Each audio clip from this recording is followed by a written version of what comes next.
नमस्कार. शब्दब्रह्माच्या उपासनेचे हे 18वे पुष्प आपल्या हृदयस्थ अर्पित करीत आहोत. मित्रो, ज्यावेळेस वर्ष प्रतिपदेला आपण हा संकल्प केला, त्या दरम्यान मला असं वाटायचं की काही व्यक्तिमत्वांवर आपण 100% बोललं पाहिजे, ज्याचा उल्लेख मी परवाच्या दिवशी पण केला. प्रत्येक माणसाच्या आयुष्यामध्ये, त्याच्या सामाजिक जीवनात, त्याच्या सार्वजनिक जीवनामध्ये, त्याच्या व्यक्तिगत जीवनामध्ये आणि जिथपर्यंत आपण स्वयंसेवक आहोत, आपल्या संघ आयुमध्ये असे अनेक जण आहेत की ज्यांच्याबद्दल नितांत श्रद्धा आणि आदर असतो. त्यातल्या त्यात जर अशा मोठ्या व्यक्तीला तुम्हाला भेटण्याचा, त्यांचा संपर्क असण्याचा अनुभव आला, तर तो आनंद मात्र नक्कीच त्याहीपेक्षा वेगळा असतो. मी डॉक्टरांना बघू शकलो नाही, आपल्या पिढीतलं बघण्याचं कारणच नाही. गुरुजींनाही बघू शकलो नाही, पण आपले तृतीय सरसंघचालक श्रद्धेय बाळासाहेबांना 2-3 वेळा, 3-4 वेळा बहुधा भेटण्याचा योग आलाय. थोडंसं इंटरॅक्शन पण झालंय. त्यामुळे स्वाभाविक त्यांच्याबद्दल एक थोडं वेगळं आकर्षण किंवा बरेच वेळा आपण एक शब्द वापरतो, आदरयुक्त भीती. मी त्यांच्याबद्दल म्हणतो श्रद्धायुक्त धाक, असं बाळासाहेबांबद्दल होतं. आणि सुरुवातीला मला असं वाटायचं, जेव्हा आपण संकल्प केला की आपण बाळासाहेबांवर आपल्या शब्दांच्या माध्यमातून त्यांना एक सुमनांजली अर्पित करूया.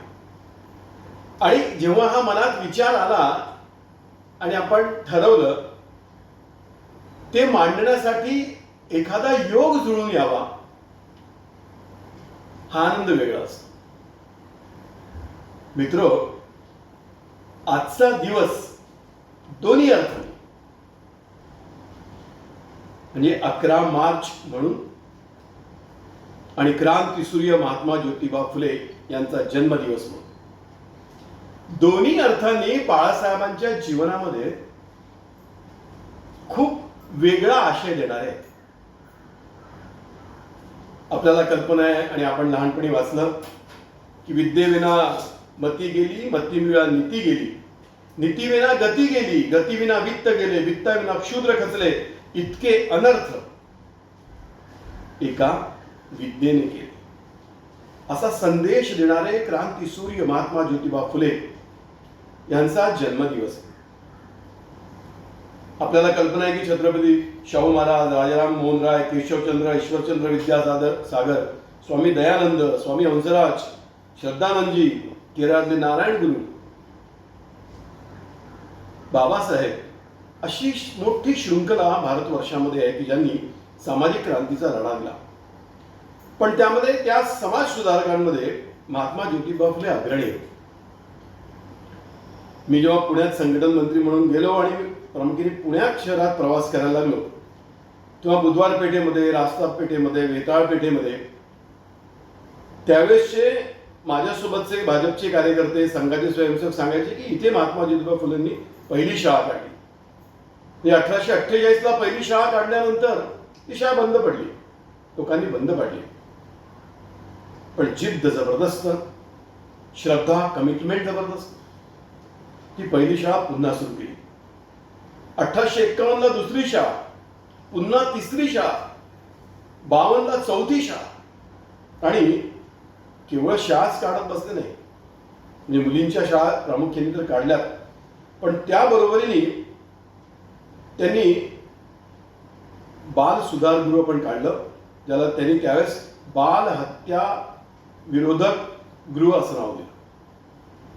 विधवांचा पुनर्विवाह त्यांनी नुसती मांडणी केली अशी नाही, तर त्यांनी तो करून केला.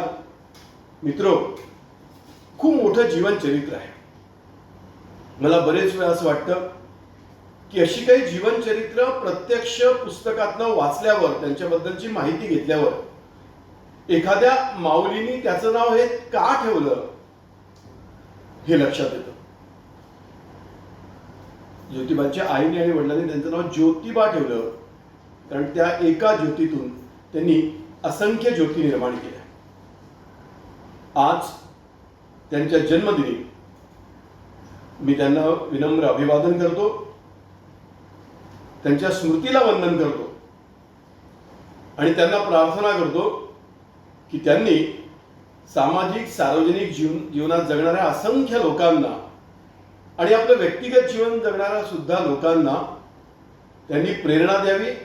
त्यांच्या सामाजिक जीवनामध्ये, त्यांच्या सार्वजनिक जीवनामध्ये स्त्री विषयातलं, शिक्षण विषयातलं, विषमतेच्या विषयातलं जे काही चुकीचे अज्ञानाच्या आधारावरचे मत असतील ती या प्रेरणेने, या चेतनेने सगळ्यांची दूर व्हावी. मित्रो, आज मगाशी मी उल्लेख केला की आजचा दिवस हा बाळासाहेबांच्या आयुष्यामध्ये एक वेगळं वळण आणि त्याहीपेक्षा राष्ट्रीय स्वयंसेवक संघाचा जो जीवन प्रवास आहे त्या प्रवासामध्ये एक मोठा संकेत देणार आहे. स्वाभाविक तो बाळासाहेबांच्या संबंधात आहे, ज्याचा उल्लेख मी सुरुवातीला केला. माझ्या मांडणीच्या ओघात मी ते सांगणारच आहे. मित्रो, बाळासाहेबांना ज्या लोकांनी जवळून पाहिलंय, जवळून अनुभवलंय, मला आठवतो मी ज्यावेळेस 1989ला विद्यार्थी परिषदेच्या सील टूरच्या अंतर्गत स्टुडंट एक्सपिरियन्सिंग इंटरस्टेट लिव्हिंग याच्या अंतर्गत 89ला आसामला गेलो होतो. देशभरातनं काही कार्यकर्त्यांची निवड केली होती.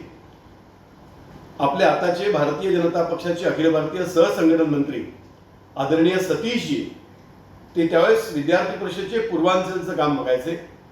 त्यांच्या नेतृत्वामध्ये, मार्गदर्शनामध्ये हे सीलच्या अंतर्गत काही विद्यार्थी देशभरातले पूर्वांचलामध्ये होते.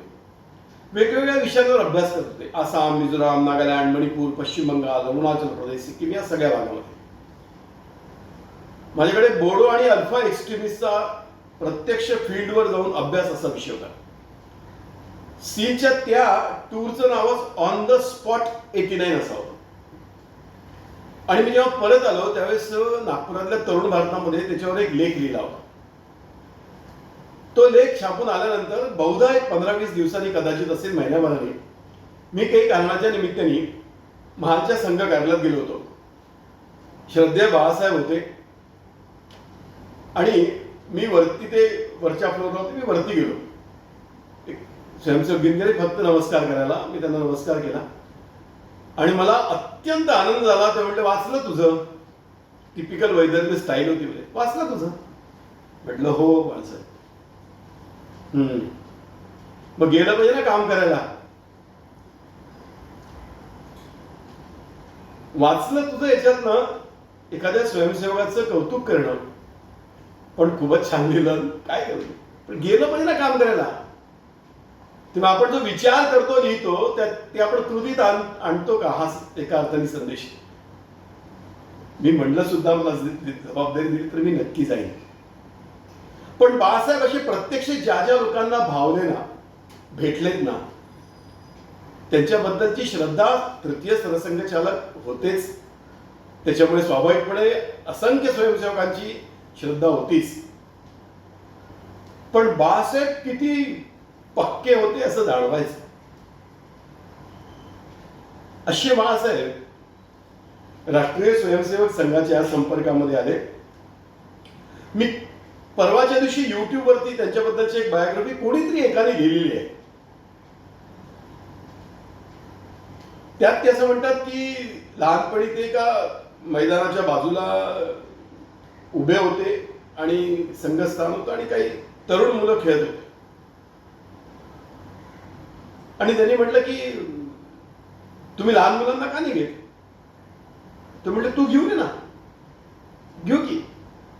आणि दुसऱ्या दिवशी बाळासाहेबांनी लहान मुलांची टोळीच्या टोळी संघस्थानावर आणली.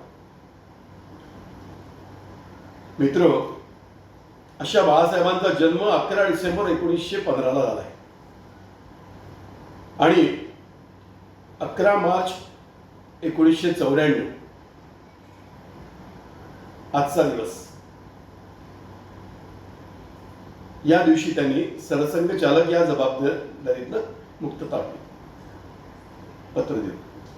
मित्र, डॉक्टर सरसंघचालक होते. त्यांच्या निधनानंतर गुरुजी सरसंघचालक झाले. गुरुजींच्या निधनानंतर बाळासाहेब सरसंघचालक झाले.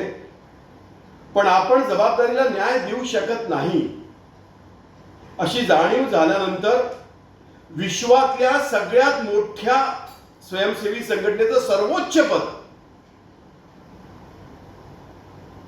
सोडून नव्या स्वयंसेवकाला जबाबदारी दिली आणि त्यांच्या पाठीशी उभे राहणं.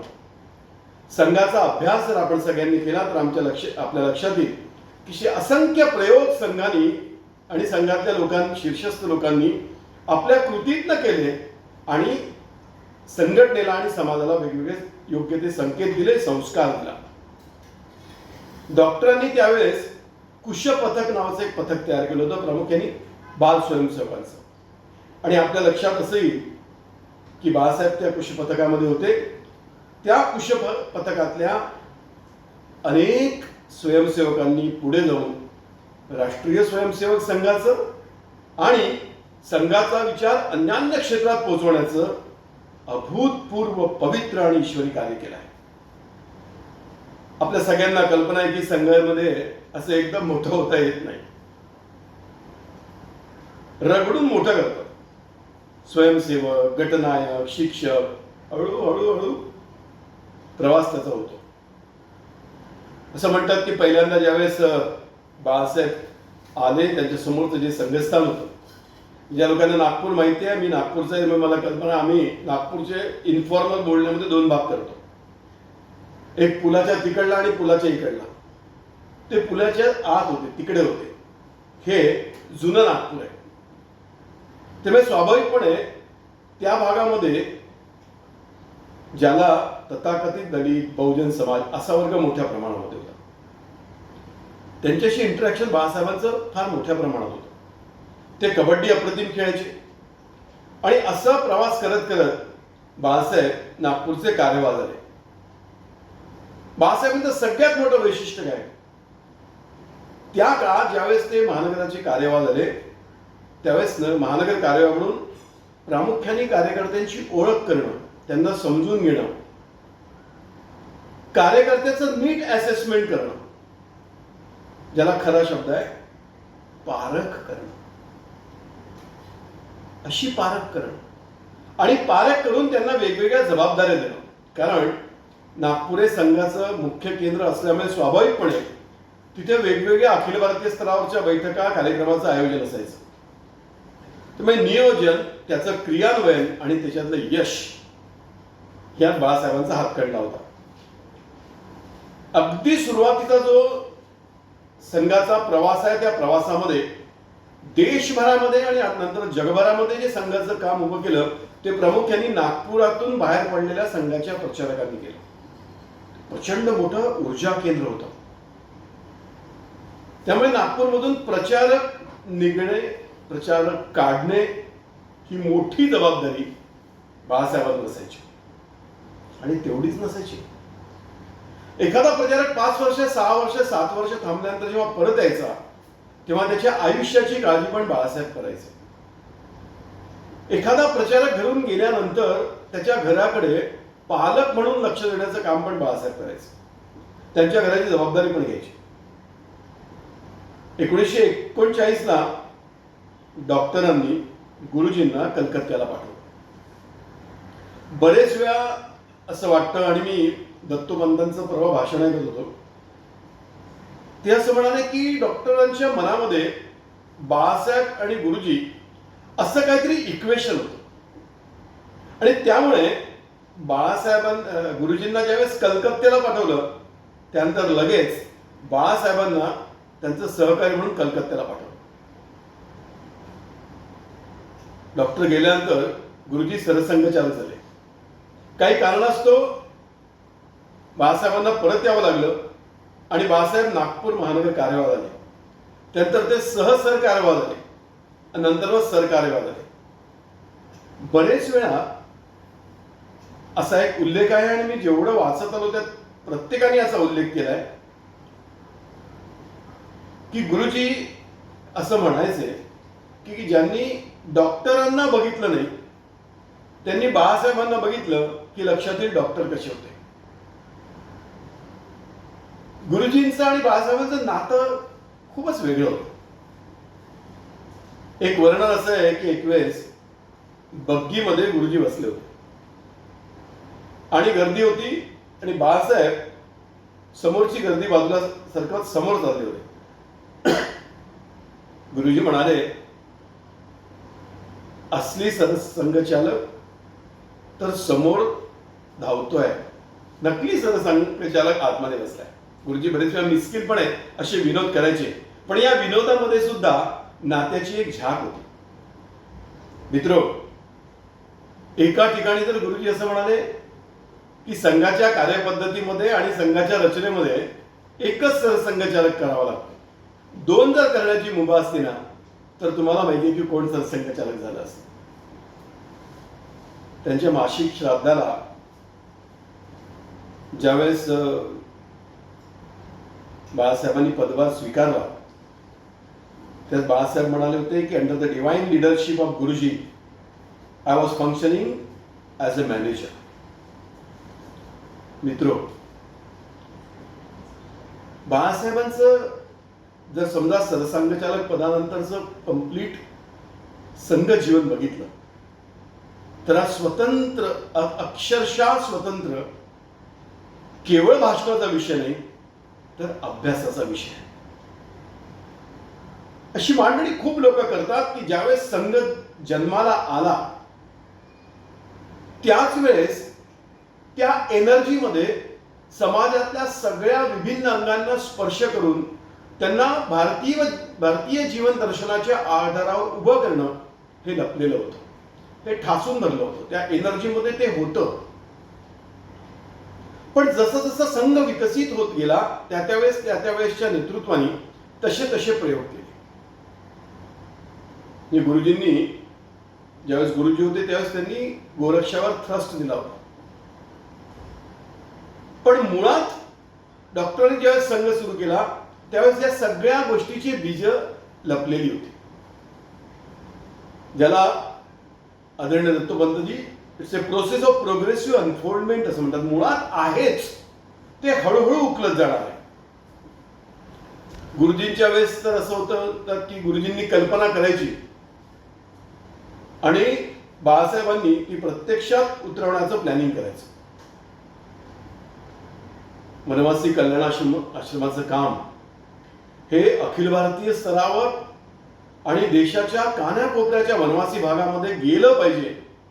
त्यासाठी संघाने काही माणसं स्पेअर करणं, वेळोवेळी त्याला दिशा देणं, त्याला एनर्जी देणं, त्याला चैतन्य देणं, यात बाळासाहेबांचा खूप मोठा रोल आहे. एक वेळेस बस्तरला आणि गुमल्याला दोन मोठी संमेलनं करण्याचा निर्णय वनवासी कल्याण आश्रमाने घेतला.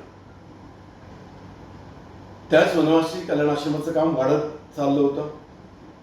एकत्रित दोन ठिकाणी वनवासी बंधूंच्या शक्तीचा आविष्कार करावा, त्यातनं एक आत्मविश्वास निर्माण करावा, त्यातनं बऱ्यापैकी काही जे वनवासी बंधू स्वयंसेवक कार्यकर्ते झाले आहेत त्यांनी प्रशिक्षण द्यावं, अशा वेगळ्या उद्देशाने ते दोन संमेलन आयोजित करण्यात आले.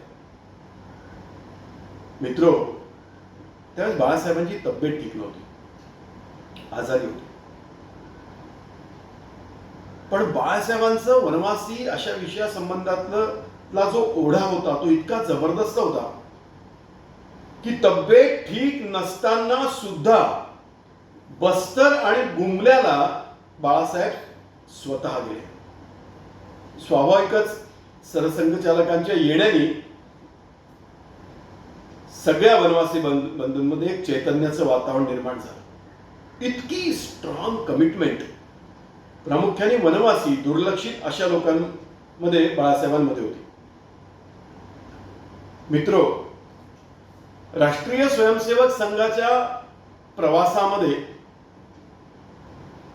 असे बरेच प्रयोग त्या वेळेसच्या नेतृत्वाने केले आणि संघाच्या कार्यपद्धतीला एक नवा संस्कार दिला, नवा आयाम दिला. शीर्षस्थ नेत्यांना काय वाटतं हे प्रत्यक्ष खालच्या कार्यकर्त्यांना, स्वयंसेवकांना कळावं आणि स्वयंसेवकांच्या मनातली आंदोलनं, स्वयंसेवकांना काय वाटतं ते हे शीर्षस्थ नेतृत्वांना प्रत्यक्ष कळावं. अर्थात संघ इतकं जिवंत काम होतं आहे आणि राहणार आहे की त्यात इन्फॉर्मल मेकॅनिझमला फार मोठी जागा आहे. तेव्हा ते होतच, पण त्याला एक फॉर्मल स्वरूप द्यावं असा विचार बाळासाहेबांच्या मनामध्ये आला. ज्या बाळासाहेब सरकार होते, बाळासाहेब गुरुजींकडे गेले आणि त्यांनी गुरुजींना विनंती केली की राजा पक्षामध्ये एक दिवसभर सर्व स्वयंसेवक बोलवूया आणि तुम्ही सगळ्यांचं फक्त ऐकून घ्यायचं आहे.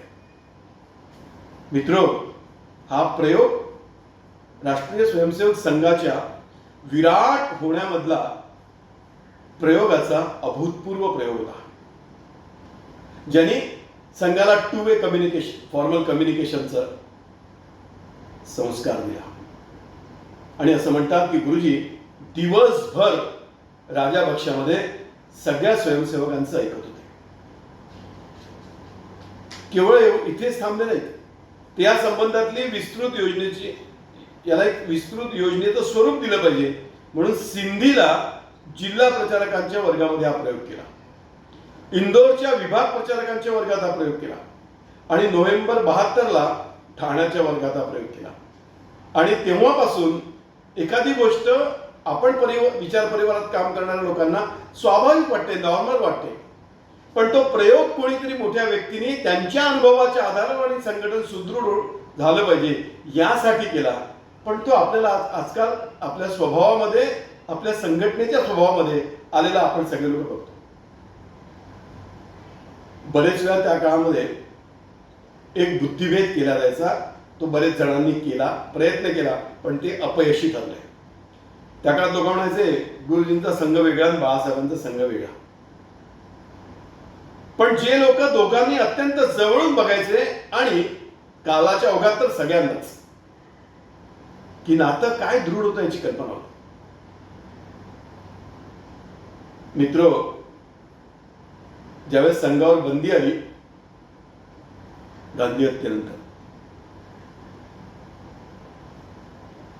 त्या बंदीच्या वेळेस नेहरूंच्या असं लक्षात आलं नंतर की चूक झाली आहे, दुरुस्त केली पाहिजे.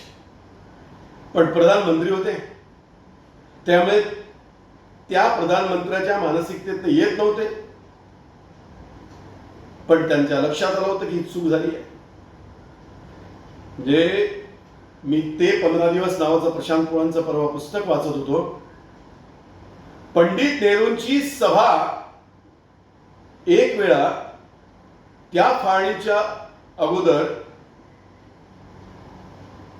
ज्यावेळेस आताच्या पाकिस्तानाच्या एका भागात झाली, त्यावेळेस तिथले काँग्रेसचे कार्यकर्ते हे संघाच्या स्वयंसेवकांकडे गेले आणि त्यांच्या सभेच्या संपूर्ण सुरक्षिततेची जबाबदारी संघाच्या स्वयंसेवकांनी घेतली. एवढंच नाही तर आपल्याला कल्पना आहे की युद्धाच्या वेळेस एअरपोर्टवर मदत करण्याचं काम संघाच्या स्वयंसेवकांनी घेतलं. हे जे काही पेरल्या गेलेलं बीज होतं ते कुठे ना कुठेतरी कदाचित उगवलं असेल आणि नेहरूंना वाटलं की बंदी उठवली पाहिजे. मग नेहरूंनी द्वारका प्रसाद मिश्रांना बाळासाहेबांना भेटायला पाठवलं. बाळासाहेबांची भेट झाली आणि त्यांनी असं सांगितलं की नेहरू जी को ऐसा लग रहा है कि बंदी उठानी चाहिए और आप हमें इस विषय में सहकार्य कीजिए. बाळासाहेब म्हणाले बोलो क्या करना चाहिए. तो बोले गुरुजी ने जवाहरलाल नेहरू जी को पत्र लिखना चाहिए कि आप बंदी पीछे लीजिए. गुरुजी बोले नहीं, अपने बाळासाहेब बोले नहीं, हम ऐसा पत्र, गुरुजी ऐसा पत्र नहीं देंगे क्योंकि हमारा उनके ऊपर विश्वास नहीं है. खूप चर्चा झाली आणि मग ठरलं असं की पंडित भालचंद्र मौर्य जे मध्यस्थी होते आणि थोडे जवळ होते, त्याला इन्फॉर्मल पत्र द्यायचं, फॉर्मल विनंती नाही करायची. इन्फॉर्मल पत्र दिलं मध्यस्थांना आणि ते पत्र ड्राफ्ट केलं बाळासाहेबांनी आणि गुरुजींकडे पाठवलं. गुरुजी त्या जेलमध्ये होते आणि बाळासाहेबांनी लिहिलेल्या पत्रावर गुरुजींनी स्वाक्षरी केली. मित्रो, त्याच वेळेसचा एक प्रसंग आहे. नागपुरात श्रद्धेय गुरुजी आपल्या निवासस्थानी. लोकांमध्ये हा भ्रम पसरवला गेला होता की ही हत्या संघाच्या माध्यमातून झाली. काळाच्या ओघात ते सगळ्यांच्या लक्षात आलंच, पण हा भ्रम पसरवला गेला आणि त्यामुळे गुरुजींच्या विरोधामध्ये नागपूरमध्ये काही लोक एकत्र येऊन त्यांच्या घरावर हमला करावा अशी योजना केली गेली. गुरुजी म्हणले की मी नाही घर सोडणार आणि 100% नाही सोडणार. बरेच स्वयंसेवक, अत्यंत प्रमुख लोक त्यांना भेटायला गेले. ते प्रत्येकाला सांगायचे की ज्या हिंदू समाजासाठी मी संघटन करतोय त्या हिंदू समाजाला जर माझ्याबद्दलची ही भावना असेल तर मी तयार आहे. गुरुजी ऐकायलाच तयार नव्हते. धोका, रिस्क, संकट जवळ होतं. बरेच शीर्षस्थ नेते गुरुजींना समजावत सांगत होते, पण गुरुजी आपल्या भूमिकेवर अडिग. शेवटी बाळासाहेब गेले आणि बाळासाहेबांनी सांगितलं, तुम्ही सरसंघचालक आहात, तुमची इच्छा आज्ञा आहे आम्हाला, पण आम्ही स्वयंसेवक आहोत. आमच्या स्वयंसेवक असण्याचा काही अधिकार तुमच्यावर आहेच आणि त्या अधिकारामध्ये मी तुम्हाला सांगतो की तुम्ही इथनं बाहेर आला. आणि मग गुरुजींनी ऐकलं. मित्रो, हा प्रसंग आठवल्यावर गुरु गोविंद सिंगजींच्या आयुष्यामध्ये असाच एक प्रसंग आहे. चमकोरच्या दुर्गमध्ये त्यांची गडी होती. गडी काय, ती कच्ची गडी होती त्या काळात. त्यावेळेस मुघलांची एक सेना गुरु गोविंद सिंग यांच्या घरावरती आली. त्यांनी पहिला 30 जणांचा जत्था केला. साहेब जाजा अजित सिंग त्यांच्या मोठ्या मुलाच्या नेतृत्वात. मोठी सेना होती, शहीद झाले. जाजा जुंजार सिंग त्यांचे पुत्र होते, ते दुसऱ्या जथ्यात गेले आणि तिसऱ्या जथ्यासाठी स्वतः गुरु गोविंद सिंग तयार होणार. त्यात सगळे त्यांचे शिष्य त्यांना विनंती करत होते की आपको नहीं जाना है. आणि शेवटी त्यांनी आग्रह सांगितला की हम आपके शिष्य है, हमारा अधिकार है आप पे, हमारे बाद में लोगों की आपको आपकी आवश्यकता है, आपको यहां से सुखरूप बाहर निकलना चाहिए. आणि मग गुरु गोविंद सिंगांनी शिष्यांचं ऐकलं आणि तिथून बाहेर पडले. मित्रो, दत्तोपंत त्यांच्या एका भाषणामध्ये असं म्हणतात की बाळासाहेब कुठल्याही प्रोफेशनल मॅनेजमेंटचं शिक्षण न घेतलेले असून सुद्धा ते बॉर्न सायंटिफिक मॅनेजर होते. जन्मदात शास्त्रशुद्ध व्यवस्थापक होते. डॉक्टर असताना डॉक्टरांकडे एक नागपुरातले डॉक्टर चेंडलक म्हणून गेले. त्यांनी त्यांना असं म्हणलं की मला अनाथ विद्यार्थी गृह मी सुरू केलं आहे, त्यात प्रामुख्याने दलित, पिछडे असे लोक आहेत. मला तुमच्यातला एक असा व्यक्ती पाहिजे की जो कॅपॅसिटीचाही आहे आणि जो कॉम्पिटंट पण आहे. डॉक्टरांनी बाळासाहेबांना पाठवलं आणि 2 वर्ष अनुशासनबद्ध व्यवस्थापना करून अनाथ विद्यार्थी गृहाचं काम ठीक सुरळीत केलं आणि त्या कामाची प्रचंड प्रशंसा डॉक्टरांनी केली. इव्हन 1985-46-47 मध्ये त्यांनी भारत स्टोर्स सुरू केलं होतं, त्याचं पण त्यांनी व्यवस्थापन केलं. इव्हन मधल्या काळामध्ये ते आमगावात गेले. आमगावात त्यांनी शेती केली. नुसती शेती नाही केली तर शेतीवर अभ्यास केला. त्या काळामध्ये कृषी मालाला उत्पादन खर्चावर रास्त भाव मिळणे म्हणजे काय हे अनुभवाच्या आधारावर सांगितलं. प्रत्येक 3 सीझन मध्ये एक वेळा दुष्काळ येतो, त्याच्यामुळे शेतकऱ्यांना 2 सीझन मध्ये सुद्धा 3 सीझनची कमाई करावी लागते. हा अभ्यास केला त्यांनी. आणि नुसताच अभ्यास केला आणि नुसती शेती केली असं नाही, तर त्या भागामध्ये ते एकमात्र शेतकरी असे होते की जे मजुरांना पूर्ण दिवसाचं पेमेंट करायचे. बरेच वेळा इतक्या अशी माणसं मोठी का असतात, कारण त्यांनी त्यांच्या स्वतःच्या व्यक्तिगत जीवनामध्ये अशी संवेदनशीलता जपलेली असते. आपल्या सगळ्यांना आज तरुण भारत दिसतोय नागपूरचा. त्या काळामध्ये हा तरुण भारत विकत घ्यावा असं काही संघाच्या स्वयंसेवकांनी ठरवलं आणि त्या स्वयंसेवकांनी बाळासाहेबांच्या हिमतीच्या आधारावर ठरवलं,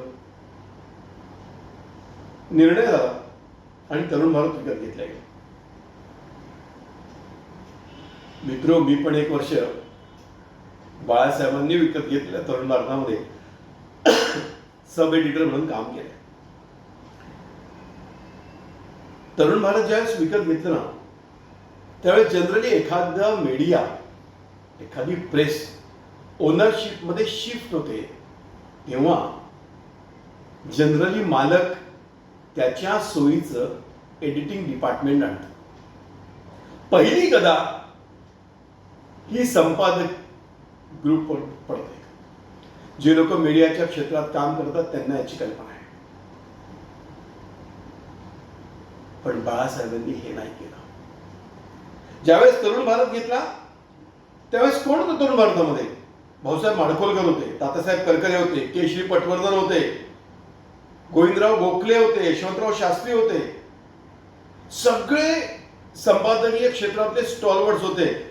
आणि फक्त स्टॉलवर्ड्सच होते असं नाही, तर ते संघ विचाराला अनुकूल नव्हते. काही तर टोकाचे प्रतिकूल होते, पण अनुकूल नव्हते. पण बाळासाहेबांनी पहिला निर्णय केला, कोणालाच नाही काढायचं. आणि बाळासाहेब बरेच वेळा तरुण भारतामध्ये प्रत्यक्ष भेट जायचे, संपादकीय मंडळांसोबत गप्पा मारायचे, त्यांच्याशी बोलायचे, त्यांच्याशी शेअर करायचे. आणि त्यातनं हळूहळू संपादकीय मंडळांच्या लक्षात आलं हे रसायन काही वेगळं आहे. बरेच वेळा एखादा विचार, एखाद्या विचाराची मांडणी, एखाद्याची संघटनेची प्रतिमा वेगळी असू शकते, असते. मला तर बरेच वेळा असं मनापासून वाटतं की मधला मोठा काळ संघाने रियालिटी विरुद्ध परसेप्शनच्या लढाईमध्ये काढलाय. पण एखादी संघटना एखाद्या स्वयंसेवकाच्या प्रत्यक्ष संपर्कात कळावी, जाणावी, लक्षात यावी, आणि तेही विद्वानांना. तेव्हा बाळासाहेबांनी सहज भेटून, गप्पा गोष्टी शेअर करून, ऐकून, प्रत्यक्ष संपर्कातून, मैत्री करून संपादक मंडळ तेच ठेवून आपल्या विचाराला अनुकूल केलं.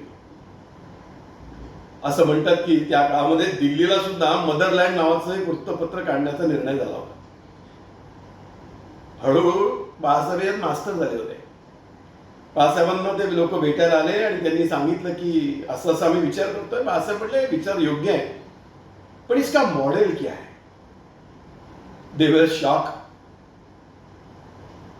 कारण असा प्रश्न बाळासाहेबांकडे त्यांनी अपेक्षितच नव्हतं. त्याचं मॉडेल काय? आणि यांनी बाळासाहेबांनी सांगितलं इसका मॉडेल यदि आप times of India, Hindustan times कर रहे हो तो दिक्कत खड़ी हो जाएगी. याचं मॉडेल तुम्ही नागपूर टाइम्स सारखं करा असं त्यांनी सुचवलं. आणि मित्र, सांगून सुद्धा त्या काळामध्ये टाइम्स ऑफ इंडिया, हिंदुस्तान टाइम्सचं मॉडेलचं आकर्षण होतं. स्थिती अशी आली की मदरलँड बंद करावं लागलं. बाळासाहेबांच्या काळातली एक बंदी आपण सगळ्यांनी वाचली असेल, वाचली पाहिजे. राष्ट्रीय स्वयंसेवक संघावरचा हा जो हल्ला होता, संकट होतं, ही आणीबाणी अभ्यास केला तसं लक्षात येईल की या आणीबाणीचं उत्तर कोणी दिलं? संघाने दिलं. त्यावेळेस बाळासाहेब येरवड्याच्या जेलमध्ये होते. मी ज्यावेळेस पुण्याला संघटन मंत्री युवा मोर्चाचं असताना गेलो त्यावेळेस मी एक वेळेस तिथे भेटून आलो होतो. ती पवित्र जागा आहे आपल्या सगळ्यांसाठी. ते आपल्याकडे एका अर्थाने तीर्थस्थान आहे. बाळासाहेब येरवड्याच्या जेलमध्ये होते, पण येरवड्याच्या जेलमध्ये राहून बाळासाहेबांनी पूर्ण आणीबाणी सुरू असताना संपूर्ण स्वयंसेवकांना, संघाला आणि विचार परिवारातल्या लोकांना, आणि त्या काळामध्ये परिवाराच्या कक्षेच्या बाहेरचे असे लोक होते की जे काही प्रमाणामध्ये जेलमध्ये होते, त्यांना मार्गदर्शन करत होते. मॅनेजमेंटमध्ये स्ट्रॉंग होतेच ते, म्हणजे स्वाभाविकपणे. आणि संघाच्या कार्यपद्धतीचं हे वैशिष्ट्यच की त्यांनी लोकसंघर्ष समिती जी तयार झाली होती त्यासाठी संपर्क करायला मोरोपंत यांना सांगितलं आणि पश्चिम क्षेत्राची पण जबाबदारी दिली. त्यांनी दक्षिण क्षेत्रासाठी यादवराव जोशींना नियुक्त केलं. त्यांनी उत्तर क्षेत्रासाठी राजेंद्र सिंगना नियुक्त केलं, म्हणजे रज्जूबाईंना. भाऊराव देवरसांना धौलपूरला नियुक्त केलं. या आंदोलनाचं प्रमुख माधवरावांना केलं. एक सिस्टीम डेव्हलप केली. आणि आपण सगळ्यांनी अनुभवलं असेल की जे ठरत होतं ते खालच्या स्वयंसेवकांपर्यंत जाण्याचं एक शास्त्रशुद्ध मेकॅनिझम, एक शास्त्रशुद्ध कम्युनिकेशनचं माध्यम बाळासाहेबांनी विकसित केलं. आणि तुम्हा सगळ्यांना कल्पना आहे, आणि मला तर खूप वेळा असं वाटतं, आणि मी प्रामुख्याने ऐकणाऱ्या सगळ्या लोकांना विनंती करणार आहे की संघावर आलेल्या 3 बंदी आणि आपले 3ही सरसंघचालक याचा अभ्यास केला पाहिजे. संकटाच्या काळात नेतृत्व हे किती स्थिर, गंभीर, पण संकटाला सामोरे जाण्याची सामर्थ्यवान शक्ती उभी असलेलं होतं. आणि विजयानंतर, यशानंतर संघाची जी परंपरा संयमाची, स्थिरतेची, ठहराव असलेली कशी कायम केली हे गुरुजींच्या माध्यमातून कळतं आणि बाळासाहेबांच्या माध्यमातून कळतं. बाळासाहेबांनी बाहेर आल्यावर सांगितलं, ज्यांनी आमच्याबद्दल निर्णय केला आम्हाला त्यांच्याबद्दल द्वेष नाही, पुनश्च हरिओम. आणि संघ नव्या तेजाने हिंदुस्थान आणि हिंदुस्थानच्या बाहेर उठून उभा झाला. मित्रो, या सगळ्या काळामध्ये आपल्या असं लक्षात येईल की बाळासाहेबांनी सामाजिक समता आणि समरसता हा फोकसचा मुद्दा केला. मी मगाशी असं म्हणलं की ज्यावेळेस संघाची स्थापना डॉक्टरनी केली त्या एनर्जी स्पॉटमध्येच, त्या ऊर्जेच्या ठिकाणीच ह्या सगळ्या गोष्टी होत्या. जशी शक्ती वाढत गेली, आवश्यकता वाढत गेली, त्या क्षेत्रामध्ये त्या वेळेसच्या नेतृत्वाने आपला फोकस विकसित केला.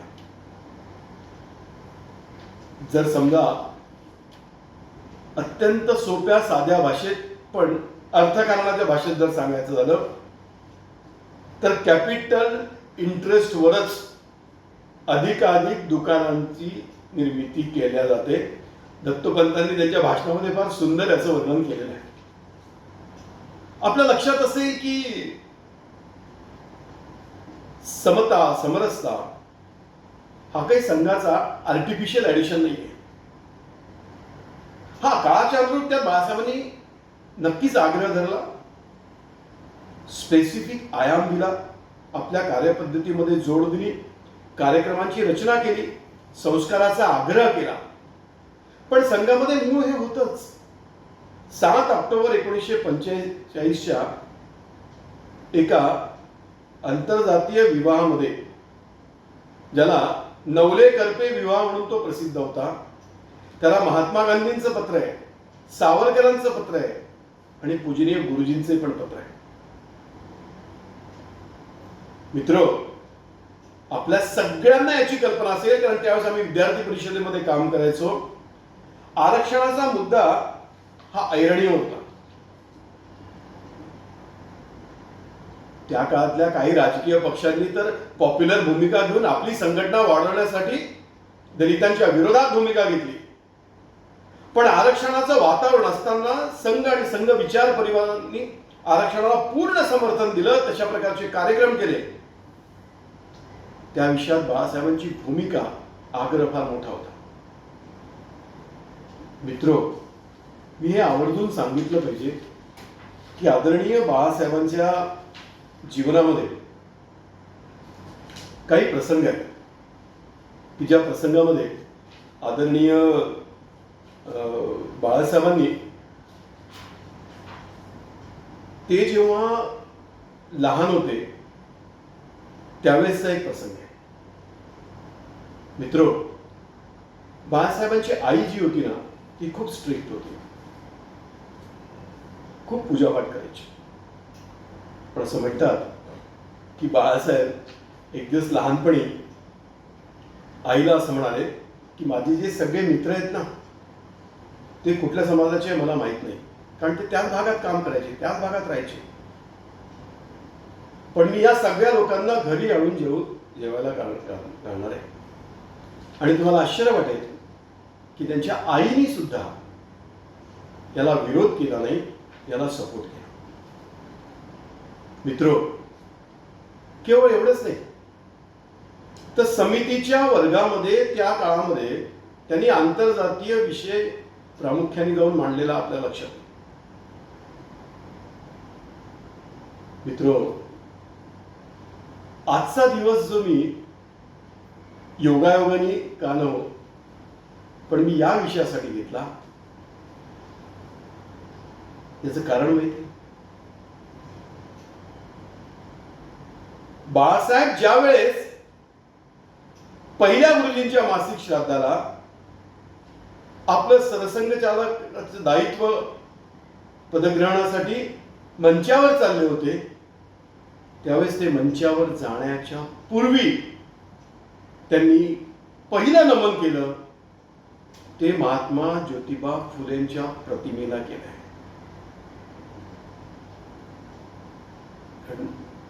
बाळासाहेबांनी त्यांच्या संघ जीवनामध्ये वेगवेगळे प्रयोग, प्रामुख्याने परिवाराचं, विचार परिवाराचं जे क्षेत्र प्रचंड मोठं केलं. त्यात सामाजिक समता, समरसता हा जो मूळ संदेश आहे, ह्याची जी रचना केली, याचा जो संस्कार दिला, तो खूप मोठा आहे. आणि त्यामुळे त्यांनी आपल्या आयुष्यातलं सर्वोच्च पद एका अर्थाने घेताना महात्मा फुलेंच्या प्रतिमेचं स्मरण करून, त्यांना अभिवादन करून ते मंचावर गेले. मी भारतीय जनता पक्षाचा कार्यकर्ता आहे, त्यामुळे स्वाभाविकपणे बरेच वेळ एखाद्या माणसाचं व्यक्तिचरित्र वाचताना भाजप कुठे असता नेहमीच डोळ्यासमोर. 1988ला ज्यावेळेस डॉक्टरांच्या जन्मशताब्दीची तयारी चालू होती, त्यावेळेस त्याची पहिली बैठक लातूरला झाली. त्या लातूरच्या बैठकीमध्ये प्रश्नोत्तराच्या काळात बाळासाहेब समोर बसले होते आणि काही स्वयंसेवकांनी भाजप हा संघ विचारापासून दूर जातोय, भाजप हा हिंदुत्वापासून दूर जातोय, त्यामुळे आता आपण हा पक्ष बंद केला पाहिजे किंवा आपण नवा पक्ष काढला पाहिजे, या विषयामध्ये केवळ सुचवलंच नाही तर मोठ्या प्रमाणामध्ये चिडचिड, अस्वस्थता, प्रतिक्रिया काही स्वयंसेवकांनी दिली. पण बाळासाहेब शांतपणे त्यांना असं म्हणाले की तुम्ही म्हणता त्याला आधार असेल, पण तुमच्या मताशी मी सहमत नाही. भाजपा राजकारणातील हिंदुत्वाची भूमिका योग्य पद्धतीने बजावेल अशी मला खात्री आहे. आणि आपल्या सगळ्यांना कल्पना आहे की त्यानंतर 88, 89, 90, 91, 92चा जो राम जन्मभूमीच्या आंदोलनाचा काळ होता, एकच वर्षात राम जन्मभूमीच्या आंदोलनाची सुरुवात झाली. भारतीय जनता पक्षाने किती स्पष्ट भूमिका घ्यावी, तर त्यावेळेसचे आपले अखिल भारतीय अध्यक्ष सोमनाथ ते अयोध्या यात्रेकरता निघाले, ज्या यात्रेने हिंदुस्थानच्या सार्वजनिक, राजकीय आणि सांस्कृतिक जीवनामध्ये एक मोठी उथलपुथल केली. मित्रो, इथूनच आपण 86 वर पोहोचतो. भारतीय जनता पक्षाच्या प्रवासामधला एक आनंददायी टप्पा बाळासाहेबांनी महालच्या संघ कार्यालयात स्वतःहून बघितला, ते म्हणजे राष्ट्रीय स्वयंसेवक संघाचे तृतीय वर्ष शिक्षित स्वयंसेवक श्रद्धेय अटल बिहारी वाजपेयी यांचा प्रधानमंत्री म्हणूनचा शपथ. आणि त्यानंतर सत्ता हे समाज परिवर्तनाचं साधन आहे ही मांडणी करणारा स्वयंसेवक आपले तृतीय सरसंघचालक हे महालच्या कार्यालयातून बघत होते. मित्रो, मला आठवतं ज्यावेळेस नागपूरमध्ये संघाने एक महाशिबिर घेतलं होतं आणि ते महाशिबिर जेव्हा झालं त्याची पत्रकार, प्रेस, मीडियाची जबाबदारी माझ्याकडे होती. ते महाशिबिर आटोपल्याच्या नंतर दिल्लीतले काही पत्रकार आणि आम्ही एकत्र रेशीम बागमध्ये गेलो. आणि ते पहिल्यांदाच रेशीम बागमध्ये येत होते, त्याच्यामुळे आम्ही ज्या स्मृती मंदिरामध्ये गेलो त्यावेळेस मी त्यांना डॉक्टरांच्या समाधीच्या तिथे गेलो. त्यांनी दर्शन घेतलं. फिरून आल्यानंतर ते गुरुजींच्या समाधीच्या तिथे आले. समाधीचं दर्शन घेतल्यानंतर मला अजूनही आठवते, मी विसरू शकत नाही. कारण माझ्या जिथपर्यंत मला स्मरत आहे त्यावेळेस मुठेजी आमच्या सोबत होते. आणि त्या पत्रकाराने विचारलं कि वो जो तृतीय सरसंघ चालक होके गए बालासाहेब देवरस जी, उनका समाधि कहाँ है? तो मुठेजी त्यांना असं म्हणाले कि उन्होंने खुद ने कहा था कि यहाँ दो के सिवा किसी की समाधि करने की आवश्यकता नहीं. ते आमचे टिपिकल विदर्भातले होते. म्हणजे त्यांनी सांगितलं की आपल्याला रेशीम बागला काही स्मशान घाट नाही करायचं. किंवा मी एक वेळेस वाचताना मला असं आठवलं की ज्यावेळेस त्यांचा फोटो लावणं सुरू केलं त्यावेळेस त्यांनी थांबवलं आणि सांगितलं की संघ यापुढे मोठा होत जाईल, पण संघाच्या कार्यक्रमामध्ये फोटो दोनच. मित्रो, एखाद्या शीर्षस्थ माणसाने अशा प्रकारची मनोभूमिका त्यांची असणं आणि हा संस्कार खालपर्यंत झिरपवणं आणि अशा स्वयंसेवक निर्माण करणाऱ्या राष्ट्रीय स्वयंसेवक संघाचे आपण स्वयंसेवक आहोत. वयम अमृतस्य पुत्रा याचा अनुभव येतो. तेव्हा बाळासाहेब असू दे, गुरुजी असू दे, डॉक्टर असू दे, आजचं 18वं पुष्प समर्पित करताना मला मनापासून वाटतं की तुझे तेज अंगी शतांशे जरीही उजाळून टाकू दिशादायी आहे. आपण सगळेजण आज अजून 4-5 दिवस आणि मला माहित नाही पुढे किती वेळ आपापल्या घरामध्ये आहोत. मित्रो, मी तुम्हा सगळ्यांना विनंती करणार आहे की या 6-7 दिवसाच्या कालावधीमध्ये गुरुजींचं विचारधन नक्की वाचलं पाहिजे. बाळासाहेबांचं जीवन दर्शन, त्यांनी सामाजिक समता समरसतेच्या आधारावर केलेले प्रयोग नक्की वाचले पाहिजे. आणि मी परवाच्या दिवशी त्याचा उल्लेख केला. आपल्याकडे पुस्तक नसेल तरी YouTube वरती बाळासाहेबांवरचं दत्तोपंतांचं भाषण असेल, नक्की ऐकलं पाहिजे. श्रद्धेय मोहनजींनी मांडलेलं एकात्म मानव दर्शन विकासाच्या टर्म्सवर नक्की ऐकलं पाहिजे. या नंतरच्या काळामध्ये अशा प्रकारच्या मोठ्या माणसांसंबंधातलं चरित्र जर आपण वाचू शकलो तर या एकांतात आपण बरंच काही मिळवू. या नंतरच्या काळामध्ये आपण अशा प्रकारचं वाचन कराल अशी तुम्हा सगळ्यांकडून अपेक्षा करतो. हे 18वं पुष्प तुम्हा सगळ्यांच्या हृदयस्थ अर्पित करतो आणि पुन्हा विनंती करतो की आपण सगळे मिळून घरी थांबूया आणि कोरोनाच्या संकटाला उत्तर देऊया. तुम्ही माझं पुष्प हृदयस्थ अर्पण घेतलं, मी तुमचा खूप विनम्र आभारी आहे. खूप खूप धन्यवाद.